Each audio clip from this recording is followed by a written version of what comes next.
controversial issue. Murder versus self-defense, is it the same? What does the Bible have to say about it? So, if you'll notice on the left-hand side, and we probably won't get to the GOAT military police tonight, but on the left-hand side, we've got some things from the Old Testament. Right-hand side, there are some scriptures in the New Testament that seem to have a different turn on this idea. Somebody go to Exodus 20 and 13. You probably already know what this one is. You shall not murder. What is it, Jackson? Don't murder. Where's that come from? What's that list of? That's the Ten Commandments. That's the Ten Commandments. That's one of the Ten Commandments. Flat out. Some of you learned that as thou shalt not kill. Probably a better rendering of that, let me see if I can remember this correctly,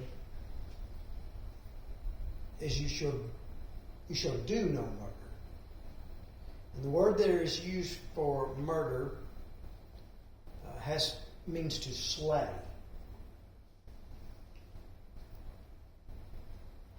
Go to Exodus 21, though. 12 through 17. Whoever strikes a man so that he dies shall be put to death. But if he did not lie and wait for him, but God let him fall into his hand, then I will appoint for you a place to which he may flee. But if a man willfully attacks another to kill him by cunning, you shall take him from my altar that he may die. Whoever strikes his father or his mother shall be put to death. Whoever steals a man and sells him, and anyone found in possession of him shall be put to death. Whoever curses his father or his mother shall be put to death. Wait a minute. This is one chapter later. God has just said you can't murder, and yet in Exodus 21 he literally commands. You take somebody's life on purpose, murder, then your life is forfeit. You got to give it up. But notice the distinction there. Clay, did you pick up on that? What was the distinction? It says by cunning. What do we call that today?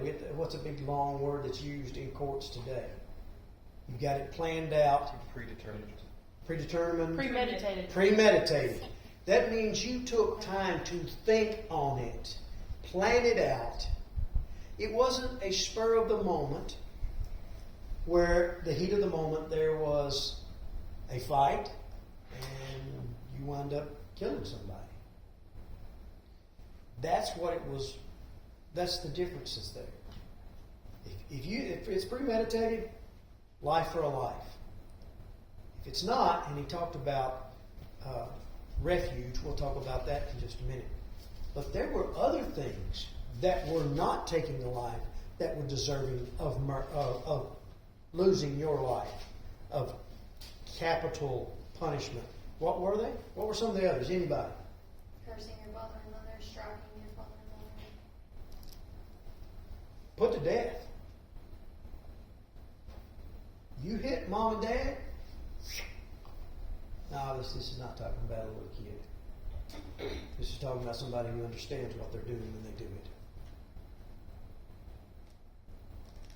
The word curse there means, it's not necessarily the way we think of curse. It's not talking about using a string of profanities against them, although it could mean that. But it was more along the lines of, I hate you and I hope whatever happens to you. I hope you die. I hope you lose your sight. I hope whatever. And that was worthy of death. Exodus 20 says you can't murder. Exodus 21 says you got to take these people's lives. What's the difference? Motivation. Okay, motivation. Intent. Heart. Your heart. Cause. Okay, go a little further with that one. What purpose? Okay, purpose. In Exodus 20 and 13, this is the law that's being delivered. I don't get to go out and murder. What is murder? A planned killing. Planned. Murder automatically is something that you set out to do. The Bible makes a distinction already at this time. If somebody winds up getting killed and it wasn't premeditated, that's not murder. That's different. But if he's a murderer, bring him before my altar. He's got to lose his life. The second thing I want you to notice here, in Exodus 21, these are the instructions that are given to the folks who are going to be in authority, who are going to run the government, so to speak. He is setting up a system so everyone understands, you do this, this is the consequence. You'll also notice as we go through here, you've got to have some witnesses. It can't be just hearsay. I mean, it's got to be proved that it's murder. God set up some specific guidelines for that. So murder, planning, God says, you can't do that. You will not, you shall not do that. But as a government, and you got to understand, their religious law and their civil law were exactly the same. It was all given by God. So it was intermingled, and this is what this is. So in Exodus 21, oh, by the way, here are some things that I expect you to get out of my camp, get out of the people. Don't let this happen among you. Pretty stiff punishment on some of that stuff. I was in the school system 27 years. There'd be a bunch of kids taken out in the middle of the street and stoned to death. They were old enough to understand, and they were fighting and hitting and whatever. Drop down to verses 22 through 25. Still, Exodus 21. When men strive together and hit a pregnant woman so that her child come out, but there is no harm, the one who hit her shall surely be fined, as the woman's husband shall impose on him, and he shall pay as the judges determine. But if there is harm, then you shall pay life for life, eye for eye, tooth for tooth, hand for hand, foot for foot, burn for burn, wound for wound, stripe for stripe. What's the context there? You take something from him, that's what you're getting. That's the idea, but what's the context? A pregnant woman. Taking a child's life. And the baby gets harmed by what? The afflictor. Two guys are fighting. And the assumption is it's her husband and somebody else. But I don't think that says that there. The bottom line is, you harm a pregnant woman, if the baby comes and everything's fine, then the husband gets to say, okay, you're going to have to pay for the first year of diapers or whatever. But that baby is harmed. That baby is stillborn. It's life for a life. If that baby the mouth is deformed because of something you did, you're going to get it in the mouth. If the baby's hand is deformed, you lose your hand. The context here is specifically about that baby being born deformed because of what was going on, the fight, the woman being hit. And we looked at that, if you'll remember, back when we were talking about abortion and God's feeling toward children. But that has been taken out of context because folks just want to quote this part, an eye for an eye and a tooth for a tooth. We're going to get to that. An eye for an eye and a tooth for a tooth. He's saying whatever's wrong with that baby, if you're the one that caused it, that's what's happening to you. There are cultures where if a man touches another man's wife, cut his finger off. If he kisses her, they cut his lips off. Now, can you imagine going around with no lips? You can't shut your mouth. I mean, some cultures still do that.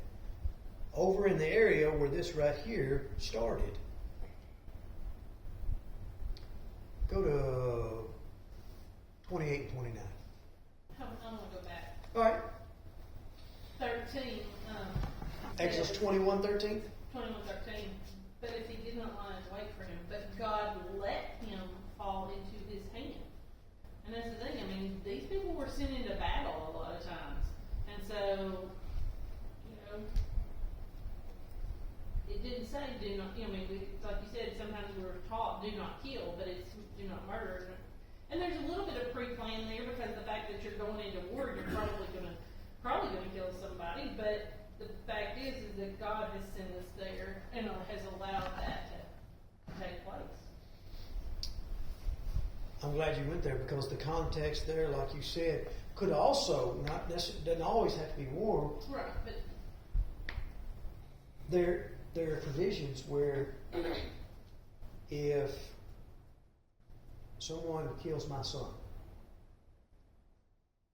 and I know who it is, even if it's manslaughter, I have the right to go after him and take his life. But it talks about refuge. There are cities of refuge set up where if you go there, I couldn't touch you. If it was an accident. Now, if it was murder, there is no excuse. You're to lose your life. All right. So Exodus 20:13 says, "You shall not kill. You shall do no murder. You shall not slay." Let's go to a parallel verse in the New Testament, Matthew chapter 5, Sermon on the Mount. Let's read verses 21 and 22. You've heard that it was said to those of old, you shall not murder, and whoever murders will be liable to judgment. But I say to you that everyone who is angry with his brother will be liable to judgment. Whoever insults his brother will be liable to counsel, and whoever says, you fool, will be liable to the hell of fire. Okay. When Jesus was tempted by the devil, what did he answer the devil? What was the phrase he used with the devil each time? You've heard it said. I know he quotes the scripture. It It's written. is written. Every time. And the devil says, oh, it's written, you shouldn't, he'll give the angels charge over you that you don't dash your foot against. The devil comes back with, it is written. Read that again, Jackson. How does it come across this time?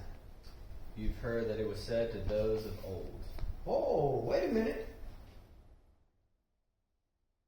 When Jesus is talking to the devil, it is written. When he tells these folks, when he's talking to them, you've heard it said. Heard it said by who? It is written was from God, right? You've heard it said. This was the religious leaders. So the context in all of this is the religious leaders have taken God's law and they have molded it to say and mean what they want it to say.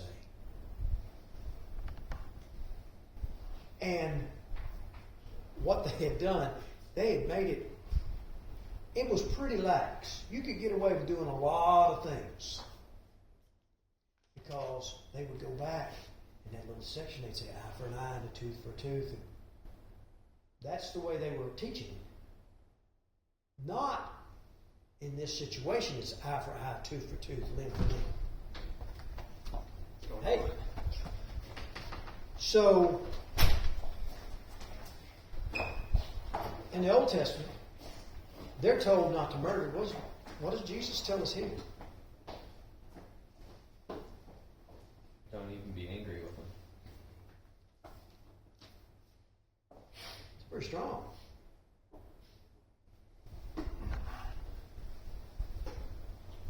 Who is angry with his brother? There's a phrase there. Without a cause. We live in a culture right now that everybody gets their feelings hurt and they're mad about something. And they really don't have a reason to be mad. They're mad. It didn't go my way. And you're mad at somebody because they didn't agree with you. Y'all know where I'm going with this. Well, you don't agree with me, you hate me. And now they're mad at you. And they don't want anything to do with you. And they want to... That's what Jesus is talking about there. Angry without a cause. There are things we should be angry about. We can be angry at other people for a cause. But don't get your little feelings hurt, get mad at somebody else, and you really don't have a right to be angry with them. Let's go back to Exodus, to 21, 28, and 29. Exodus chapter 21, verses 28 and 29. Come on, girls, step up. Jackson's doing all the reading. Somebody else read. When an ox scores a man or a woman to death, the ox shall be stoned, and its flesh shall not be eaten. But the owner of the ox shall not be liable, but if the ox has been accustomed to gore in the past, and its owner has been warned, but has not kept it in, and it kills a man or a woman, the ox shall be stoned, and its owner shall also be put to death. Did y'all catch that? Ox are the ones with the great big horns. And this ox that you own, he has a tendency of going after people. He's angry, mad all the time. Kind of like a hippo. Mad all the time.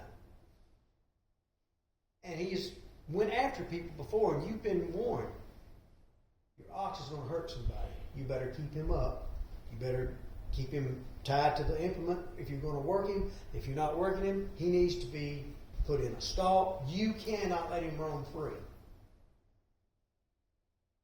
That ox gets out and it kills someone. What does the Bible say was supposed to happen to the owner? Should also be killed. You think God is big on responsibility? Now, you need to read the rest of this on your own, but what I'm going to tell you is, if the owner didn't know that, he's not responsible for the death.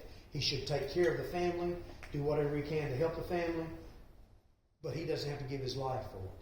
But you knew that this could happen, and you didn't take precautions to make sure it didn't happen. You're in trouble. Go back to Matthew 5, 38 through 42. Sermon on the Mount.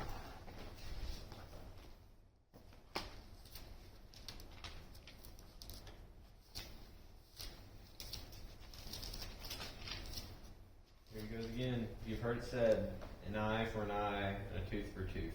But I say to you, do not resist the one who is evil. But if anyone slaps you on the right cheek, and turn to him the other also. And if anyone would sue you and take your tunic, let him have your cloak as well. And if anyone forces you to go 1 mile, go with him 2 miles. Give to the one who begs from you, and do not refuse the one who would borrow from you. Now, here's what folks will do. Oh, by the way, I'm not giving you the answers tonight either. You're going to have to come up with your own answer.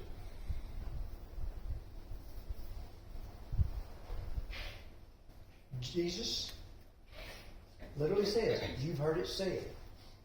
And Jackson picked up on that. He said, here we go again. They've taken that eye for an eye, tooth for tooth, they've taken it out of context. So, every time somebody bumps into you, hey, I get to bump back into you.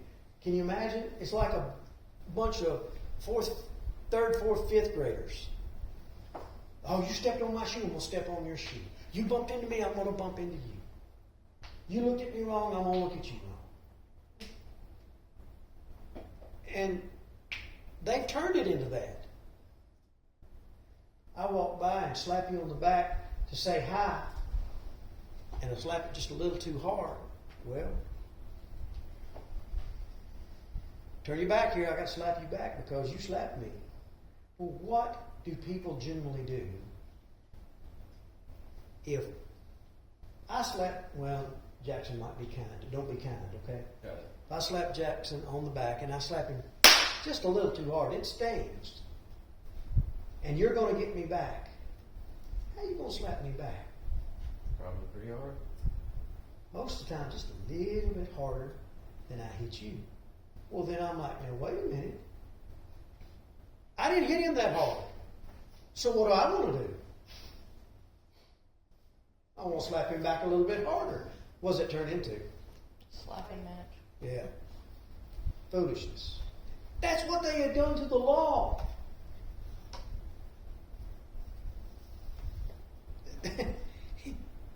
And that's why Jesus says, you've heard it said. But let me tell you. But there is a difference here. Somebody slaps you on the right cheek, you turn him to the left. By the way, the word slap there indicates open hand. It's not a punch. It's a slap. Now, except for the extreme sports that have y'all seen this slapping stuff? Except for that. Okay, just normal stuff.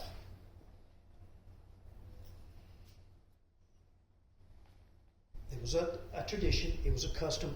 Later on in England, it became with a glove. You slap somebody in the face as an insult. Okay? So they weren't walking up to each other and going like the extreme sports, trying to knock each other out. But someone probably got a little aggressive, excited, slapped somebody a little hard. But the whole idea is a slap. Is a slap a threat to your life? Not for the average person. No. Now, you can go back in the Old Testament. It literally talks about you get into a fight, you pick up a rock and kill him, you lose your life. You pick up a piece of wood, you kill him, you lose your life. You pick up a weapon, you kill him, you lose your life. If it's fist to fist and it happens, we need to figure this out. This is open-handed slap meant as an insult. This was not meant to knock you down. But what is he talking about when he says turn the other cheek? Just walk away from it. What's the word? Generosity. Instead of giving them back what you feel they deserve, instead of retaliating, you let it go. This is not a threat against your life. This is not a threat against your family. This is someone who's walked up to insult you. They're upset with you and they're insulting you. Okay? And Jesus says, let it go. Let it go. Now, there is a funny story. I'm going to share that with y'all real quick. And this is actually a true story. There was, this was in the 60s. And an Irishman who had, and he was in Ireland, he'd been a boxer. And he was pretty good at it. He was a pretty rough character. But he had a good friend that was a Christian, and he kept talking to him, kept talking to him, kept talking to him. Finally, he obeyed the gospel. Not only did he obey the gospel, he started preaching. And he was walking to this town one day, and he's a little older now. He's probably in his late 40s, early 50s. And these three boys walk up to him, and they say, aren't you so-and-so? He said, yeah. He said, you used to be a boxer. Well, yeah. He said, but you're a Christian now. Yeah. One of them slaps him in the face. And they just laughed. Said, you got to turn the other cheek because you're a Christian now. He just said, he just smiled and said, I have to turn the other cheek. You're right. So they kept laughing. The second walked up, slapped him on the other cheek. He said, well, I guess you would turn the other cheek. The third one walked up and he said, hold up. I only got two cheeks. And the Lord isn't real clear about what happens next. They decided to try to slap him the third time and beat the snot out of all three of them.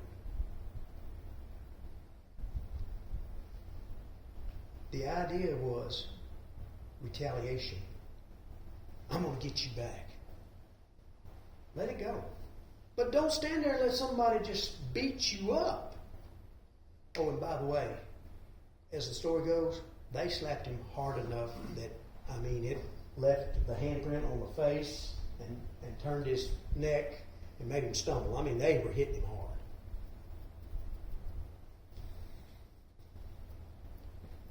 This is talking about retaliation. Because that's what they've learned, they'd ingrained it. Oh, we're messing around and I break Gracie's glasses. She grabs mine, twists them. Okay, now we're even. Well, that helped a lot. Now we're both blind. That's what it had gotten to.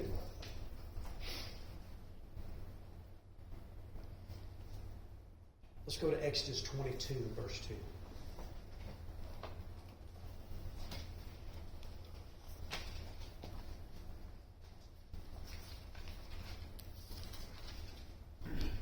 If a thief is found breaking in and is struck so that he dies, there should be no blood guilt for him. There you go, Gracie.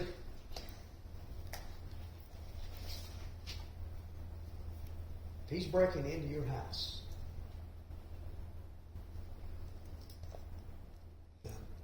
you can't break into something that's open and inviting. This means the house has been shut. There have been procedures put in place to let folks know, hey, you're not welcome in here right now. We know that with a locked door.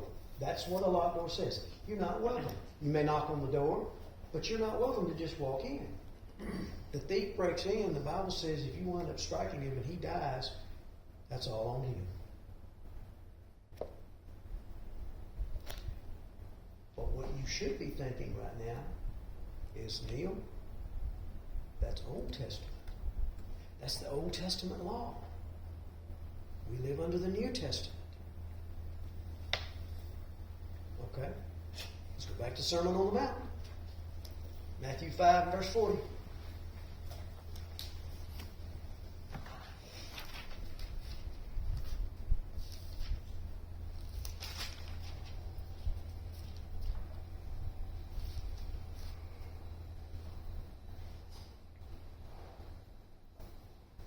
And if anyone would see you and take your tunic, let him have all of your cloak as well.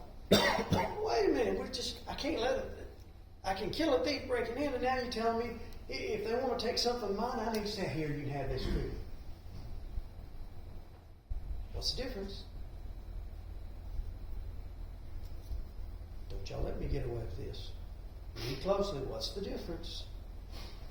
Intent that they're breaking in.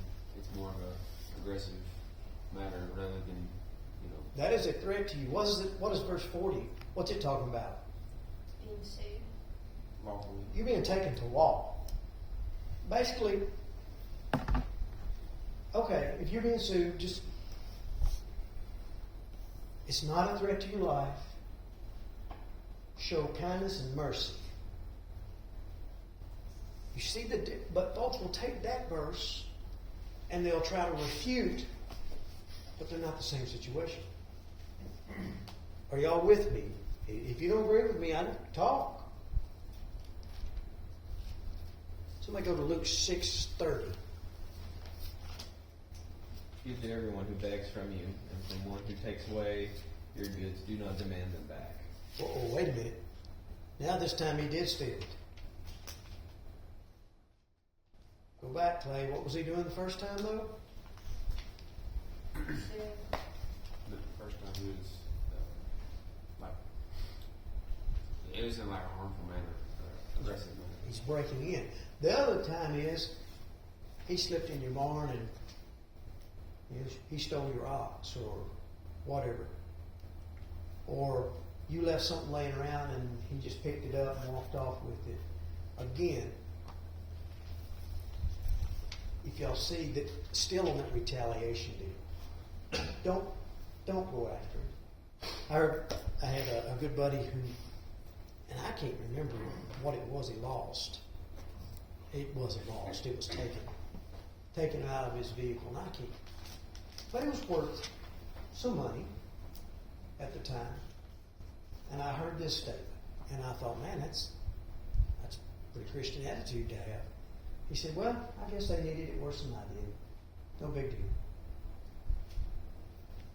That's what he's talking about. That's what he's talking about. There's a difference between protecting and retaliating.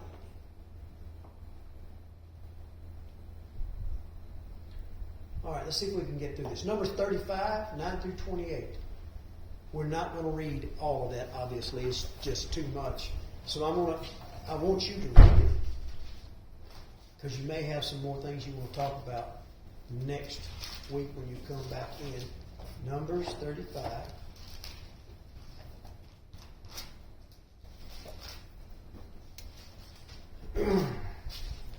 Let's look at, and I don't want to cherry pick verses, but for time's sake, we're going to have to.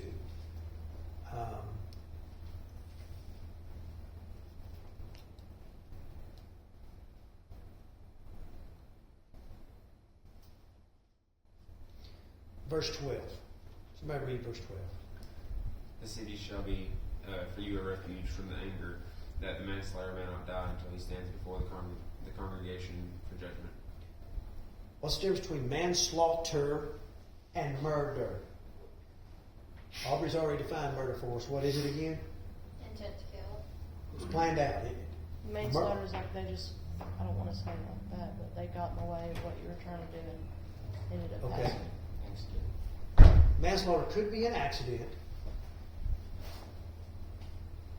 which, I mean, literally, I mean, you are not drunk driving, but impaired driving. Whether it be you haven't had enough sleep, you reach in the floorboard to pick up the coffee that you spilled or whatever, and you run over someone and kill them because your eyes weren't on the road. That can be considered manslaughter, because you are at fault for not keeping your eyes on the road. Manslaughter could also be someone's on your land and you guys are, you don't know they're there, and you get angry, you pick up a rock and you fire it in a direction and it hits him in the head and kills him. That's an accident. But at that moment, it can be considered manslaughter until the details are worked out. Oh, it was absolutely, you didn't even see the person. It couldn't have been on purpose. There is a difference between those two.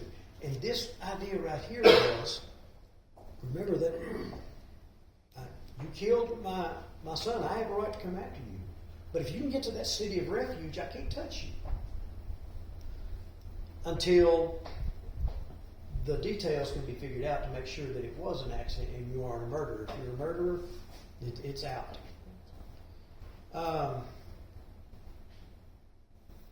Here it is. What I was telling you about. Look at verse 16. You get into a fight. This is a mutual argument. You didn't go somewhere looking for a fight. Y'all got into an argument and you begin to fight. Verse 16. But if he struck him down with an iron object so that he died, he is a murderer. The murderer shall be put to death. Somebody pick up 17. And if he struck him down with a stone tool that could cause death, and he died, he is a murderer. The murderer shall be put to death. Gracie, 18. Or if he struck him down with a wooden tool that could cause death, and he died, if he is a murderer, the murderer should be put to death. You fighting hand to hand and someone dies, you're probably going to be considered manslaughter. You're probably going to be acquitted. But you reach and pick up a stone, you reach and pick up a piece of wood that's nearest to you, or an implement of iron or whatever, and you use any of that, according to God, you've become a murderer in His eyes.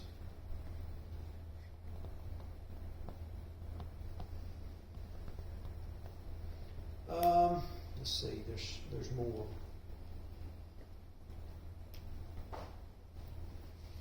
read 22 and 23. But if he pushed him suddenly without enmity, I don't know that word, sorry, or hurled anything on him without lying in wait, or used a stone that could cause death, and without seeing him dropped it on him, so that he died, though he was not his enemy and did not seek his harm.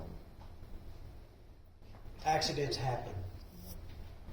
Said then the congregation will judge between the manslayer, the one that killed him, and the details, and figure out, okay, was this what you say it is? Was it purely an accident, or was it not? But look at verse 26. If you go outside of that city, I'm sitting in a tent outside the city. I know you're in there. You killed my son. Verse 26. But if the manslayer at any time goes outside the limits of the city of refuge where he fled, and the avenger of blood finds him outside the limits of the city of refuge, and the avenger of blood kills the manslayer, he shall not be guilty of the blood. Here are the rules. Here's how you're safe. You break the rules, you're no longer safe. You are free game again.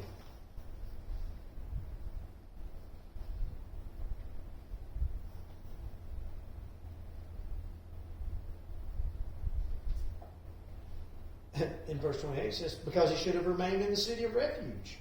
It's his fault. His blood's on his own head. Let's go back to the Sermon on the Mount, verses 43 through 48.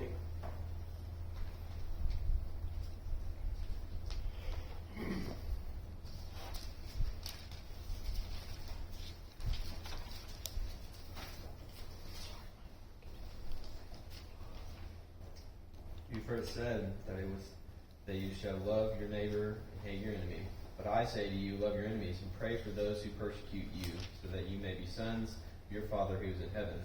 For he makes his sun rise on the evil and on the good, and sends rain on the just and on the unjust. For if you love those who love you, what reward do you have? Do not even the tax collectors do the same? And if you greet only your brothers, what more are you doing than others? Do not even the Gentiles do the same? You therefore must be perfect as your heavenly Father is perfect.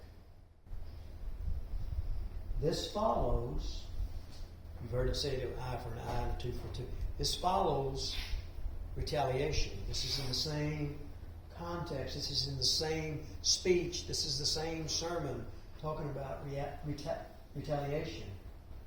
And again, he says it the same way. You've heard it said. They've twisted it. That's what he's saying here. Your religious leaders have twisted it, so let me make it clear to you.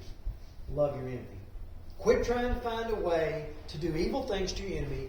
You love them. Somebody treats you bad, you treat them good.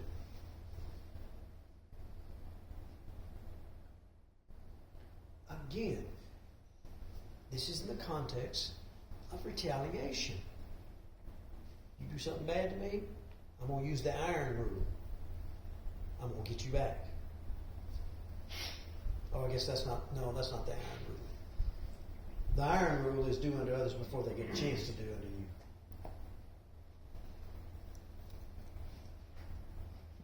Jesus is simply saying your retaliation has no place. No place within a Christian. But none of this that we've studied so far has anything to do. These verses do not say anything about protecting yourself, your family. These verses are not in that context. And they have been used to be in that context. Next week, if you will take a picture, we're going to look at Romans 12:17, 1 Peter 3:8 and 9, and Ephesians 6. We're going to develop this concept some more, and then we're going to delve into